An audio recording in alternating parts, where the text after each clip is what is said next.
Thanks to RIU Vertical Events for putting it on, to Argonaut to sponsor. I must admit you forgot MinRes as our key joint venture partner in developing Mount Marion. I need to thank Chris too. He'd get upset if I didn't mention him. It gives me great pleasure to tell you about our new Spargos lithium project, previously known as the Spargos nickel project. We were alerted by the actions of some of our neighbours about 4 months ago, and I'll tell you what we've found so far.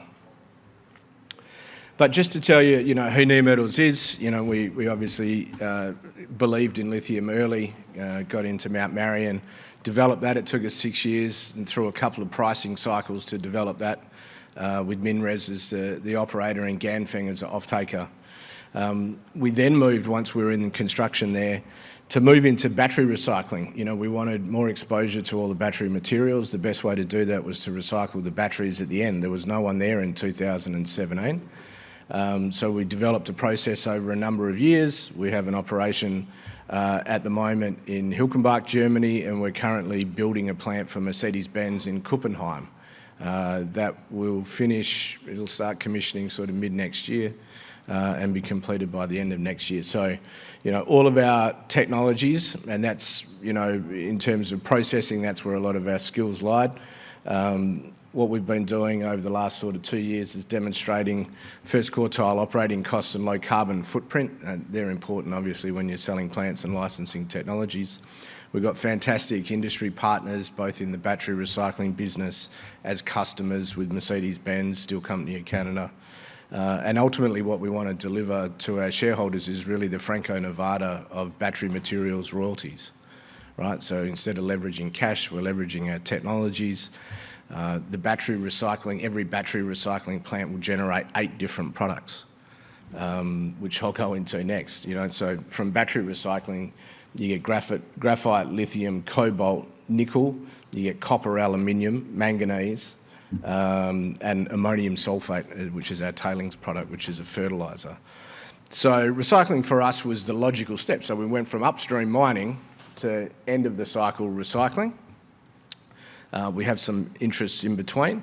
And the reason is because, we can see that there's going to be forecast lithium deficits, especially out to 2023. The brine producers haven't really produced that much. It's been the hard rock miners and the Chinese converters that have added the majority of new lithium carbonate units since 2015.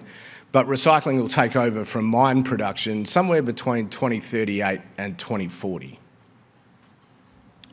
But that's a long way off. Until then, we need a lot more spodumene and spodumene conversion to supply the lithium that's needed to fuel the EV. And so that's where you can see the gap between the possible, probable and operating mines and what we think are the base case and upside case for electric vehicles. So Neometals, we out of Mount Marion, we still have 70% of the Eli technology, with MinRes owning 30%. That's a process that we've been developing with them for about a decade, which is really about converting lithium chloride through to lithium hydroxide. It'll make a fundamental difference in brine or operating costs for lithium. Not so relevant when the lithium price is $75,000, but once you get down to 20,000 and below, it starts becoming much more interesting. We have some investments in a cathode and anode maker. The cathode guys are here in Australia. The anode guys are based over in San Diego. Small interest in a cell producer. But our core business is the battery recycling, because it delivers us all of those commodities back at the lowest points in the cost curve with the lowest carbon footprint. But I digress. I'm happy that we stumbled back into some upstream lithium, so it was very, very fortuitous. So originally Spargos was a 1970s nickel boom prospect, about 50 k's south-southwest of Coolgardie. It's a nice big slab of greenstone on the Ida Fault. It's a very, very interesting address. Obviously, you've got a number of very significant deposits along the Ida Fault. Around us you've got St George, then you've got Meadowhawk, then you've got Ora Banda West Farmers, you've got Mount Isa, you've got Hancock, and then right up the end you've got Timmy Goyder. So essentially, you know, we went straight through to the database and back, starting at the original 1968 Cell Trust exploration and diamond drill logs, going then through to Spargo's exploration, and you know, identifying all of these pegmatites that are logged. But when you're looking for nickel, you know, you don't assay them. So we found more than 20 pegs. And then it's a matter of, well, you know, some of these diamond core holes go back into the 70s, so we were only able to locate 11 out of the 29 drill holes. And so we sent the boys out to the lab, out to our storage in Welshpool, and pulled out the core, and we've got pegmatites with visible spodumene in them. You've got to make all the cautionary statements and an estimate of there. But, you know, we can see the spodumene crystals, the black light shows it up. 20 log pegmatites in 29 holes, and not one assay for lithium of any map pegmatite, which is crazy. So there's definitely potential for multiple stacked pegmatites. That's what it looks like under the core, under the black light. In terms of, you know, what the geology looks like, it's just textbook, right? So, you know, we've got a granite source. At least one, at this stage we think it's from the western one, the Woolgangi Monza granite. That seems to be where the pegmatites are sort of becoming deeper and approaching that, then they sort of outcrop going to the northeast.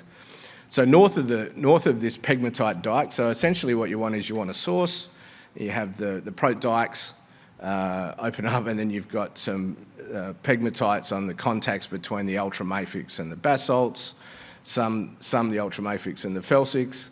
And this map is something that we recently discovered, never digitised. It was a 1970 Spargo's exploration map. So we were very, very pleased to find that there were the pegmatites at the surface. So north of that Proterozoic dike, we've got nothing except pegmatites intersected in diamond drilling and RC drilling, which is not a bad start.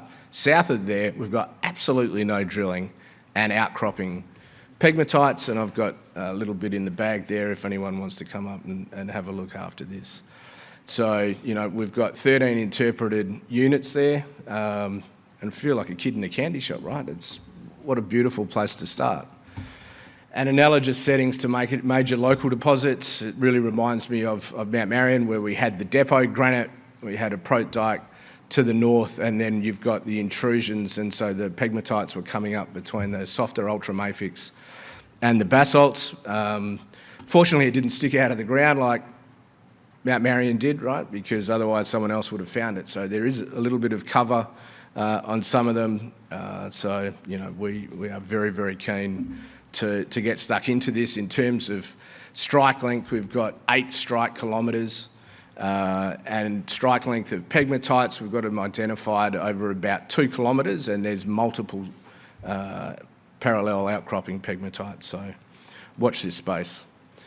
So, you know, the main thing to do, certainly over the next couple of months while it's warm, we'll be doing a lot of mining from the desk, building up a multi-layered database, resampling and assaying holes, going through, relogging the old RC chips.